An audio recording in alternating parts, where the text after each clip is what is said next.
News for New York presents Positively Black. The doctor said, like, cancer just doesn't grow that fast. Like, it's not like, it's the speed of light. When you think about it, cancer was growing in my body and I was in my 30s. Well, they're media execs, they're friends who've partied together for more than a decade, and they're two women who laugh and cry about fighting cancer while enjoying a nice little cocktail there. Michelle James and Danielle Brown are the chief collaborating officers between Cocktails and Cancer. It's a podcast streaming just about everywhere. You're very straight-laced right now, but you girls are funny. I listened to a podcast on the plane, and we laughed, we cried, we went through a lot of things, but MJ, I want to start with you. What made you think you could talk to this woman for an hour about the good and the bad of cancer? She's one of the realest, the funniest, just genuine people I know in the world.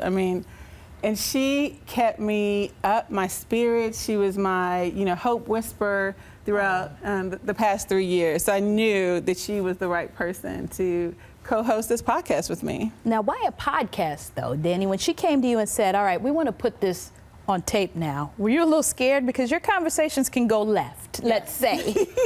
No, I wasn't scared. And yes, my conversations can go left quickly. Not today. No, not today. I'll keep it really clean today. But I know Michelle very well. So when she said that she wanted to do a podcast, I wasn't scared. I was excited. I thought that I was happy that she finally wanted to tell her story, because for so long she wanted to keep it, to herself and to a close-knit group of people. So the fact that she wanted to open up and tell this story and save lives was exciting for me and motivating and inspiring. So I was happy to do it with her. Now let's give a little backstory on your story, MJ. Take me back to 3 years ago.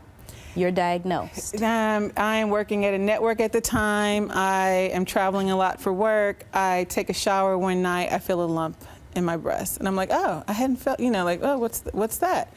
I immediately, the next day, call my doctor, and I'm like, I feel a lump. I'm about to travel for business, but when I come back, can I come in? She's like, absolutely.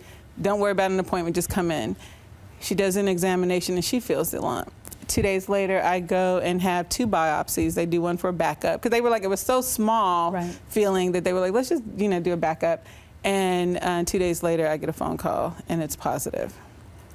I immediately am like, oh my God, what does this mean? I called my mom, I called Dani, and I talk about it a lot in the podcast. In the first episode, that phone call, and it was a tough phone call to make, and we were like, we're going to get through this, and that started 3 years, where we are today.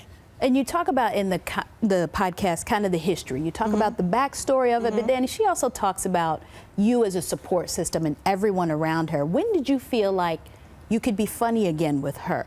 You could talk about going out again with her, because sometimes it's so hard to be that person who supports someone who's diagnosed, and you filled that role.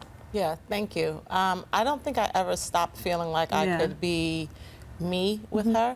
I think Michelle actually set the tone to let us know, and us being, everyone who knew, that she wanted to live life as per usual. And it forced me to not, go in a corner and cry. I just had to keep it regular with her. I just wanted to live as usual and see what happened. And so that's the way that I did it. I want to talk about the cocktails part of this, because it's kind of a way to make it more palatable. Who is this podcast for? Is it for people going through it? Is it for the support system? Or is it just for people to kind of get a sense of what it's like and that life continues? It's for everyone. It's for the patient. It's for the survivor. It's for the caregiver. It's for your tribe. We talk a lot about when you are diagnosed, everyone around you in some way, shape, or form is also diagnosed. Yes. Because they are on the front lines helping you get through. Whether you're, we talk a lot about, things like, getting a port and they're sticking a needle in you, and then you're sitting there for 4 hours while the chemotherapy cycles through. There's a lot going on. It's we kept it positive, because I really wanted cancer to take a back seat. Right. It wasn't going to be like, it wasn't going to be in first class on our journey. It was really back in, you know, like not even in coach. It was like underneath. That was the first time you said that. That's a great analogy. That is very good. Yeah. So What was the first cocktail you all shared together once you got better news? You remember? Oh, I don't remember. you know, It was probably champagne. champagne. Because Michelle Yeah, because rosé Michelle champagne. likes- yeah. Yes. We will save that for the podcast. It's Cocktails and Cancer, streaming on several platforms. yes. Ladies, thank you for being here. Thank so you. much. Thank Let's go you. have a Thank drink. you. Yes, Absolutely. please.